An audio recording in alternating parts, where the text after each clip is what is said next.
Sony and Apple just got a massive wake-up call from Japan, and honestly, if these specs hold up, the professional video ecosystem is about to get completely flipped on its head. For the last few years, if you wanted high-end Hollywood production assets inside the Apple ecosystem, you were shooting ProRes RAW or tethering a massive RED camera to a Mac Studio. But Nikon just dropped a nuclear bomb on the industry by buying RED Digital Cinema, and the freshly leaked specs for the upcoming Nikon Z9 Mark II show exactly how terrifying this corporate marriage is going to be for the competition. Everyone in Cupertino is likely looking closely at these supply chain leaks because this single camera body might just change how we look at professional workflows for the next 5 years. According to the latest supply chain chatter from DG Times and prominent industry insiders, Nikon is moving away from basic incremental updates. They want absolute dominance. The headline leak here is a newly engineered 46-megapixel stacked CMOS sensor. Now, I know some internet rumors were predicting a massive jump to 60 megapixels or higher, but staying at 46 megapixels is actually a genius move for real-world production. It keeps the low light performance pristine, prevents catastrophic thermal throttling, and stops your Mac storage from crying. But the real shockwave is the speed. Reports from sources close to the ELEC indicate this new sensor architecture is roughly 3.5 times faster than the original Z9. Everyone wanted to know if Nikon would pull a Sony Alpha 9 Mark III and throw in a global shutter. The verified answer right now is no, they didn't do that. A global shutter reads the whole sensor at once to stop distortion, but you end up paying a massive penalty in dynamic range and base ISO performance. Instead, Nikon went with a hyper-optimized partially stacked design. It reads out so insanely fast it basically mimics a global shutter without destroying your image quality. We are looking at a leaked flash sync speed of up to 1/720th of a second. That is completely unheard of for a traditional rolling electronic shutter. It means stadium lighting banding and fast-moving distortion are basically dead. To handle that insane amount of data, Nikon is debuting their next-generation silicon, the XP8 image processing engine. This is where the Apple comparisons get really interesting. When the first Z9 launched, it promised 120 frames per second, but the fine print revealed you were stuck shooting compressed 11-megapixel JPGs. The new XP8 chip completely obliterates that bottleneck. The leak confirms a mind-melting 60 frames per second full-resolution, raw burst speed in full FX format.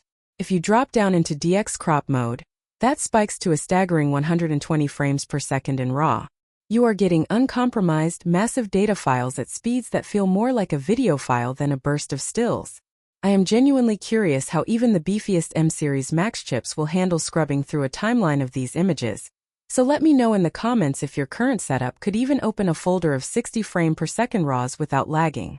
For studio and commercial photographers who want pixel perfection, they are introducing an expanded native base ISO of 32. Lowering the base ISO to 32 maximizes clean signal-to-noise ratios, giving you dynamic range that genuinely rivals medium-format digital backs. On the autofocus side, the combination of the faster sensor and the XP8 processor means a completely rebuilt deep learning artificial intelligence tracking system.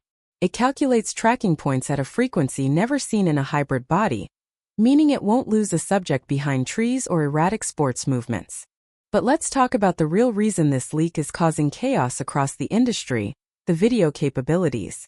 This is where RED's DNA is officially being injected into consumer hardware. The leaked video spec is absolute insanity. We are getting internal 12-bit or 3D RED RAW video recording up to 8.3K resolution in full 3x2 open gate at 60 frames per second. Think about that. Nikon is putting Hollywood-level color science and proprietary compressed RAW codecs directly inside a rugged, weather-sealed hybrid body. You do not need external recorders or expensive monitors to get true cinema files.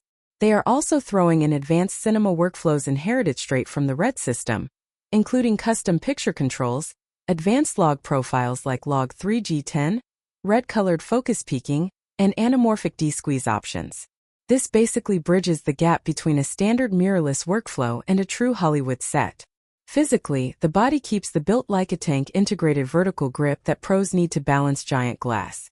But the ergonomics are getting a nice tweak with deeper contouring and a new ultra-bright 5.76 million electronic viewfinder panel that matches the beautiful panel from the Z6 Mark III, meaning zero blackout, almost zero latency, and a view so realistic you will forget it is an electronic screen. So when can you actually buy this beast, and how much is the damage going to be?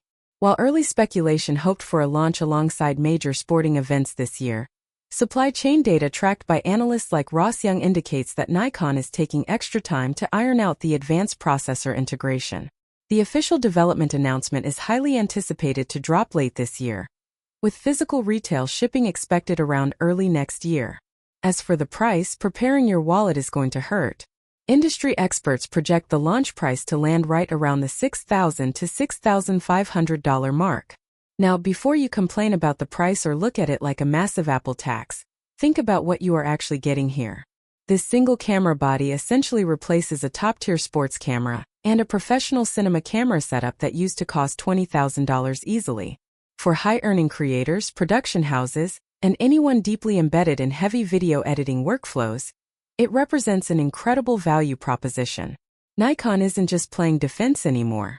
They are aggressively trying to dictate the future of the entire professional imaging market.